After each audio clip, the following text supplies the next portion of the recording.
ഈ തെരച്ചിലിൽ ഏറ്റവും നിർണായകമായ ടേണിംഗ് പോയിന്റ് എന്ന് പറയുന്നത് ജാക്കി കണ്ടു കിട്ടുന്ന നിമിഷമാണ്. ആ മൊമെന്റ് നമുക്ക് വിശ്വസിക്കാൻ പറ്റില്ല. ഇപ്പോഴും നോക്കൂലേ, രോമണിച്ചിക്കണം.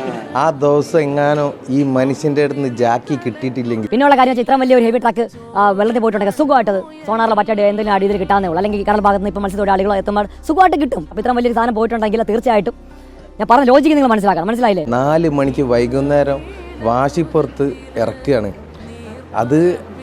അതിൻ്റെ മണിക്കൂറുകൾ മുന്നേ DYSP എന്താ പറയണ്ട, ഈശ്വരന അങ്ങോട്ട് വന്നിട്ടുണ്ടെങ്കിൽ അറസ്റ്റ് ചെയ്യുമെന്ന് പറഞ്ഞാൽ ആ സതീശയിൽ എന്താക്കിയെന്ന് പറഞ്ഞു കഴിഞ്ഞാൽ റിക്വസ്റ്റ് ചെയ്തിട്ട് ഞാൻ ഓടി നടന്നപ്പോൾ സതീശയിൽ പറഞ്ഞു ആകെ 4 മണിയായപ്പോൾ പറയാം അപ്പം ഇറങ്ങിക്കൂടി പറഞ്ഞു. 1 മണിക്കൂറുണ്ട് സമയം.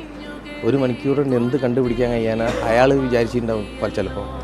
പക്ഷേ ഈ മനുഷ്യനെ കാണിച്ച അത്ഭുതം ഫസ്റ്റ് മുങ്ങൽ തന്നെ ഒരു ഡോറ അടുത്ത് വരുന്നു. അതുവരെ പുഴയിലൊന്നുമില്ല എന്ന് പറഞ്ഞ ആൾക്കാർ പിന്നെ തിരുത്തേണ്ടി വന്നു. അവിടെ വണ്ടിയില്ലാന്ന് சொல்லிട്ടുണ്ട് പാപ്പയവർക്ക്. ഈ അർജുൻ്റെ വിഷയത്തിലൂടെ മൊത്തം ഇന്ത്യക്ക് നമ്മൾ ഒരുപാട് മെസ്സേജ് കൊടുത്തിട്ടുണ്ട്. വിജയിക്കുമ്പോൾ 1000 ആൾ കൂടെ ഉണ്ടാവും. ഈ വിജയം എന്ന് പറയുന്നത് ഒരു സെക്കൻഡിൻ്റെ കാര്യമാണ്.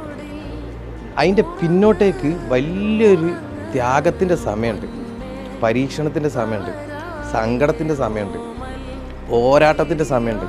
ഈ പോരാട്ടത്തിന് ഈ മനുഷ്യൻ കൂടെ നിന്നില്ലെങ്കിൽ വട്ടപൂജ.